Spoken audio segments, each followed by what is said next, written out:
Genesis ti eduasanan. Na Leah baba Dinah owo no ma Jacob no free edise orekohwe asase no so ma. Na asase no so otitire hawini hamo ba Shechem hunu no. Na ofa no ne no da hoju no. Na ne kra fam Jacob ba Dinah ho. Na odo ababa no. Na otwa ne boto ne yam. Na Shechem ka kire neja hamo se. Kwaji ababa yi aware mami. Na Jacob te se wasai ne baba Dinah. Enso na ne mabarima wone mwa nchen wuram. Enti Jacob ye kom di kosi se oba afie. Na Shechem eja hamo free ediko Jacob nchen se one no rekokasa. Na Jacob mabarima te ye no. Ofri wuram bai. Na eye marima no ya. Na won bufu se wadi Israel hon kwasi asem se one Jacob baba akoda. Ade a ense se woyo. Na hamo ne won kasa se.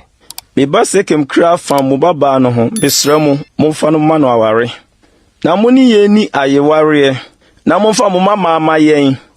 Na mo nso mo nware yen mama. Na mo ni ye ntena.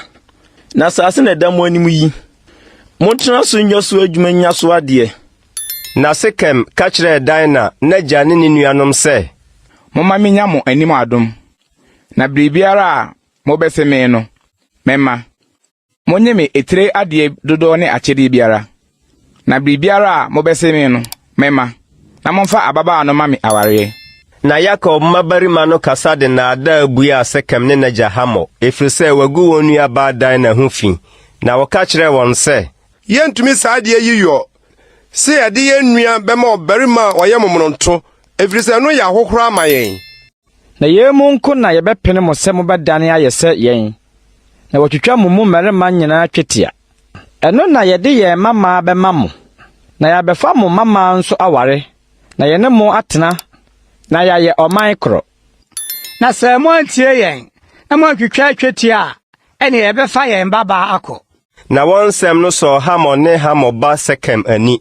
Enti abrante no antwetwe ne ho se obeye saade no. Efrise na Jacob baba no so nani. Na o animonyanse na jafiefo nyina. Na hamo ne ba Shechem ko won kru aboboa no. Na one won kru marima kokasa ase. Nipa yi woni ati asomdwe mu. Enti mo ma won tena sase yi so. Na wonyo so adwuma. Na sase yi hwe. Eda wanim baya. Mama yemfa won mama nware. Na yemfa ye mama nso ma won. Na yenkumu na enipa no bepene se woni yen betena. Na ya ye oman kro. Se ye mu merema nyina bi twatwetia. Se de wotwetwa no. Wo moa ne wo ahonyade ne wo afie bo nyina re nye yen de ana. Mama yempene wonara. Na woni yentena. Na wona wonam hamo group no anu free adie nyina tie no ne ba Shechem. Na marima nyina wona wonam ne group no anu free adie nyina twetwa atwetia. Na da etoso miensa ne ye Akan won no. Jacob mabarima banu. Simeon ne Lewia waye dan na nuanom. Fefa won krante ko kro no so mpofrem kokum marima nyina. Na oden krante kum hamo ne ba Shechem. Na ode Dinah fi Shechem fi hobai. Jacob mabarima no ba atofo no so befum kro no mu no mafai. Efrise wagu won nua no ho fi. Won nwan ne wana ntwie ne won fumu ne de ewo kro no mu ne de ewo mfumu no wo fai.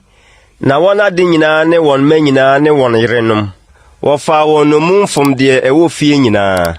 Na Jacob ka kire Simeon ne Lewi se. Mahame ama me ho abon wona wote asase so. Kenafo ne Perisifo. Na me de me ye asafo amisoi. Obeboaboa wona no aba me so abekume. Na wasai me ni me fie. Na wo se. Onye yenua ba se odwamanfo ana.